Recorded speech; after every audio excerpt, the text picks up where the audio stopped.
Hey there! Happy Thursday. I sincerely hope you are having a better day than I am. I'm at a stoplight. I just got off work. It has been a really rough couple of days at work. I don't know if you know, I've worked for the same firm for 18 years. Actually, it's 18 years this week. So, you know, yay! Ain't nobody gonna pat me on the back, but I'll pat myself. I thought that was pretty cool. 18 years this week I've been there. Same company. Different jobs during that 18 years. I haven't done the same thing for the whole 18 years, but yeah, anyway. Started there in 2000. Got some news yesterday afternoon that really just kind of turned everything upside down. I don't really know any details, but really soon there are going to be some really big changes at work. There's going to be a major bunch of stuff happen, and I did not see this coming. This is not something that I had any idea was going to happen. And a lot of times, I hate to say it, but when in my time there, this is the way it happens. There's no warning. It's just like, bam, okay, well, here's what's going to happen. All these people just lost their jobs, or we're doing this now, or we've entered into a merger. We had a split. I've been through downsizing, restructuring, a merger, a split. I've been through all kinds of stuff during my time there. And if you've ever worked for a law firm, you probably, if you were there any length of time, you probably dealt with it too. I think it's a pretty common practice, and it's a common thing for law firms to go through, and other businesses too. They change over time and stuff, but it's still sucks when you're caught in the middle of it. But anyway, yesterday afternoon I was at work and got a phone call and was given some information that there are some pretty big changes coming, and they are going to affect me directly, and they are going to affect my job directly, just out of nowhere. And but I hate it because the information I got was kind of like, okay, I'm going to give you this little bit of information, but I'm not allowed to say any more about it than that. So we'll talk tomorrow. Only we didn't talk today. This is yesterday. We didn't talk today. So I didn't find out any more. And then come to find out, well, I'm not allowed to discuss that. Well, hell, what'd you tell me anything for? I would rather know nothing than have 5% of the information so I can sit around in my brain and what if it half to death? What if this happens? What if that happens? Oh my God, what if this happens? Because all I have is this little bit of information that I was given yesterday. And I was given some more information today by someone else.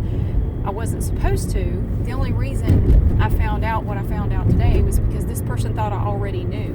This whole thing is so weird. Well, certain people can know this, but certain people can't know that. We can't discuss this yet, but I can tell you this. It's all, I understand. It's all, legal stuff, disclosure, confidentiality, whatever it is. They can only tell you, they can only divulge stuff at certain times. And I would rather you just not tell me anything until you can tell me everything.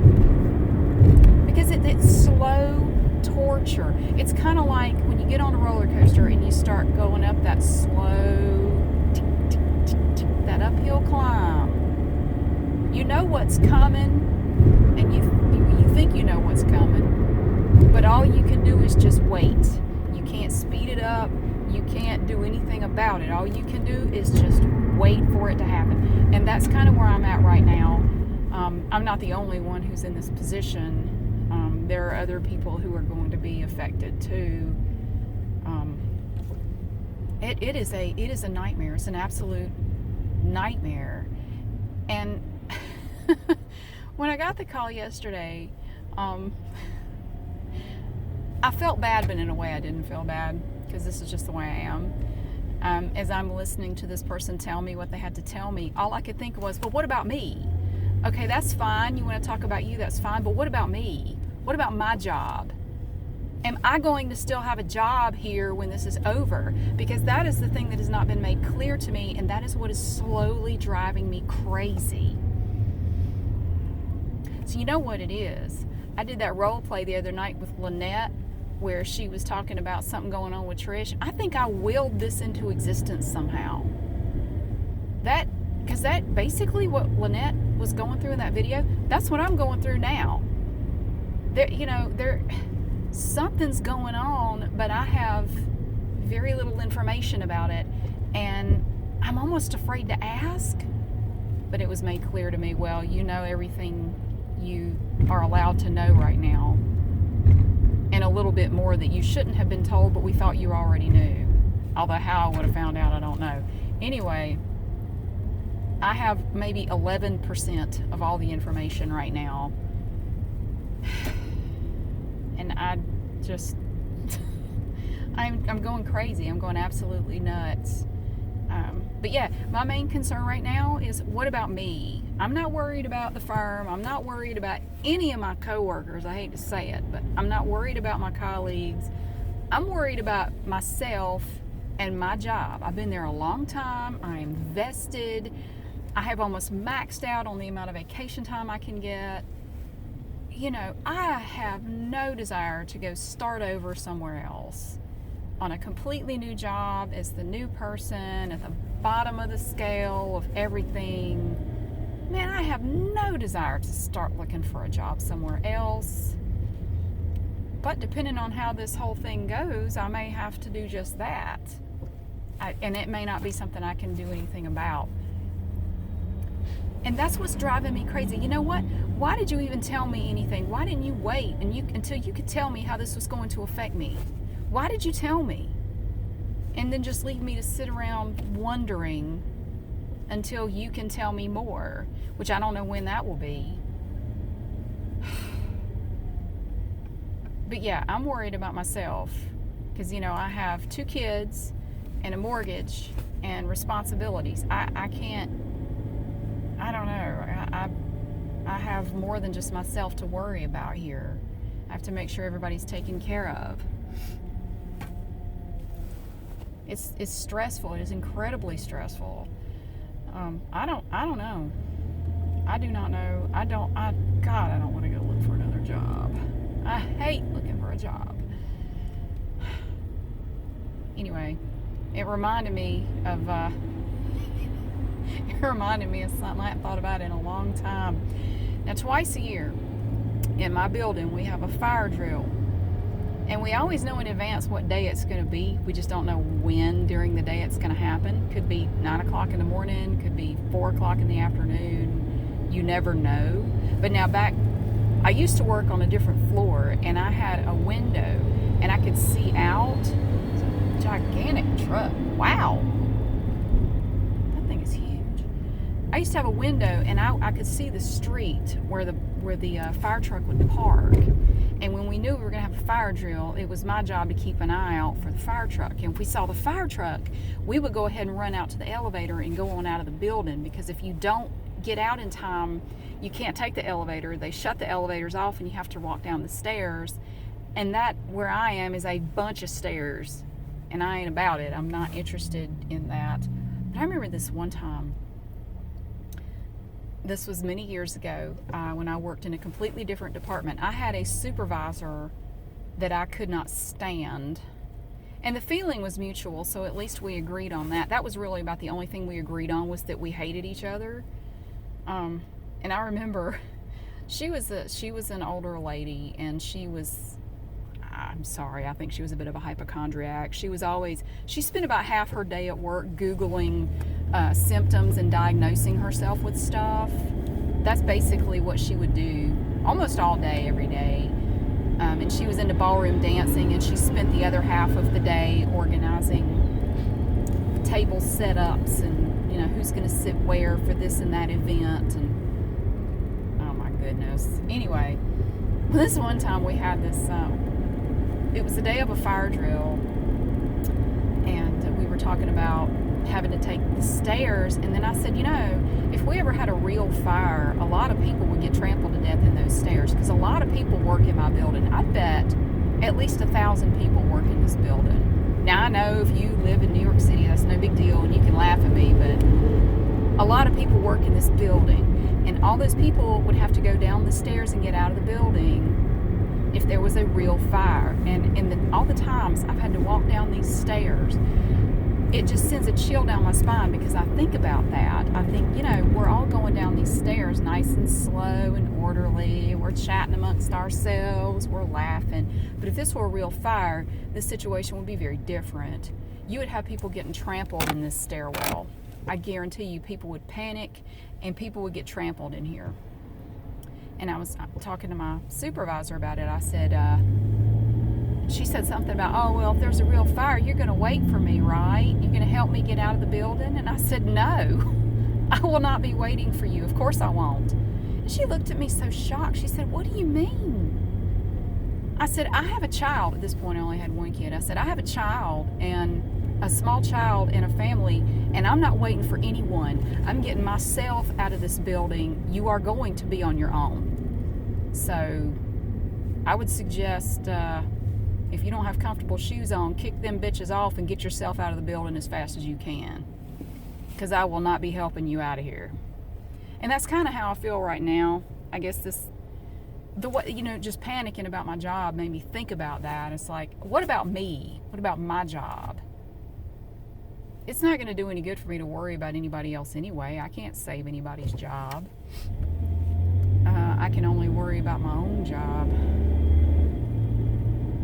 And I don't know when I'll know anything. And I have a feeling when I do find out something, I'm going to get ambushed. Somebody's just going to call me into HR, and they're just going to lay it all out. Okay, Mary, here you go. Here's what's going to happen to you now. And they're going to be doing that for a lot more people than just me. And I don't think it's going to go well. But that's just based on what I know, this little bit of information. I'm telling you, it's been a terrible couple of days. I sat at work all day today, stressed out, but nobody can tell me anything. Kind of sit and wait. We'll let you know when we can tell you more. Well, that's wonderful. You want to give me a Xanax or two to help deal with the way you've made me feel for what you have told me? Hey, I caught up to the big truck. Yeah, so it sucks. I hate it. There's really not much else going on. All right, I'm going to pass it. It's windy out here, too. Blowing my car around. Damn, dude.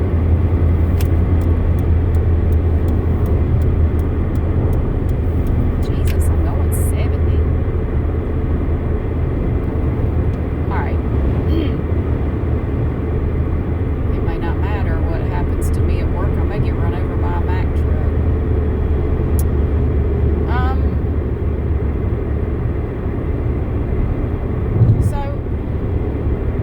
Just to let you know, I'm a regular person with a regular job. I know I'm not the first person to go through something like this. I know this is a common thing. A lot of people have been through stuff like this. There have been other times with this company that I've been through similar things, where there were pretty massive, significant layoffs. I went through 2 rounds of layoffs where everybody in my department was let go except for my supervisor that I couldn't stand and me. And it was terrible, because I was sitting in there, and at that time we worked in this big room and we were all in cubicles, and you would hear somebody's phone ring and they would leave the room, and then they'd come back in 10 minutes later in tears with a box, packing up their stuff and leaving. And then 30 minutes later somebody else's phone would ring, and then it would happen again. And this happened one time. They let 5 people go, and the other time they let 4 people go. And I'm sitting there all day, my nerves just shredded, waiting for my phone to ring, because it happened to everybody else. And I think that is a really, pardon me for saying it, it is a shitty way to treat people. That is a shitty way to approach that.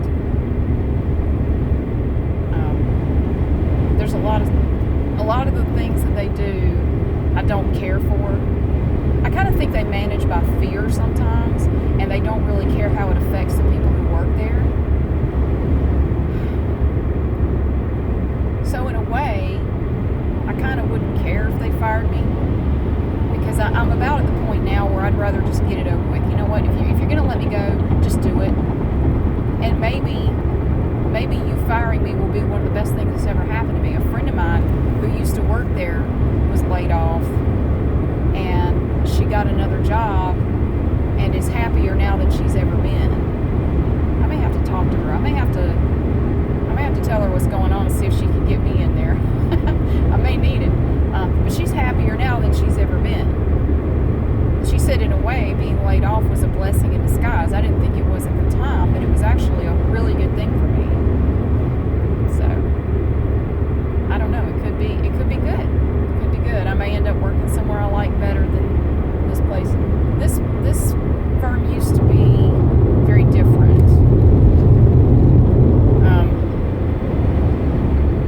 I don't know. It just had a different atmosphere when I first started there 18 years ago. It's changed a lot over the last 18 years, and a lot of those changes have not been good. So maybe it's time to go. Maybe it's time to accept it and just move on. But I'm going to wait and see what they say. There is more to be said. They did tell me there is more coming. They have more to tell me, but they can't tell me right now. It's agony. It is agony. Why do this to me? Why tell me anything? What, so I can go ahead and start looking for another job? I mean, but no, they didn't say that.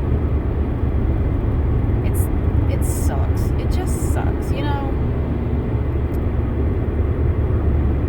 But anyway, you know something that really helps me get my mind off stuff like this? Making videos,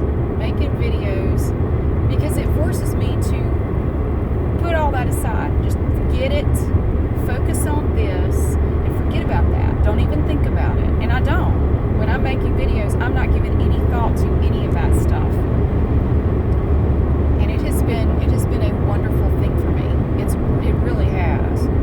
And I'm so glad that I get to do it. And it's a privilege to me. It is an honor to get to make videos for y'all. I mean, I love it. And I hope you love it too. And I'm gonna keep doing it as long as I can. In fact, I ordered a new microphone today. I'm looking forward to getting it and trying it out. It's probably not going to be here for another week or so, but I don't know why it's going to take so long to get here, but it's not supposed to arrive until sometime next week. So I will show it to you, and we will play around with it and see if it's worth using. So anyway, I'm going to go home now. I'm going to go pick up a child, and then I'm going to go home and make dinner and see if I can forget about all this pending stressful stuff. And I really hope that you've had a good day, and I will see you again hopefully later tonight. I have so many videos I want to do. I have so many things I want to do. I just haven't had time to do them. Like I've said before, I make a lot of my videos at night after my kids go to bed, and sometimes it's 10 or 10:30 before I can even get started on making it. And I have to get up at 6 o'clock every morning, and sometimes my lack of sleep catches up to me, and I have to take a night off like I did last night and just get some sleep. But I can't make as many videos as I want. If I didn't have kids to worry about and it was just me, I might be a lot more courageous and just say, you know what, screw it. I'm just going to make videos full time. I'm not even going to look for another job. But I can't do that. I don't feel good about that. Not with kids to support. I can't do that. I have to think about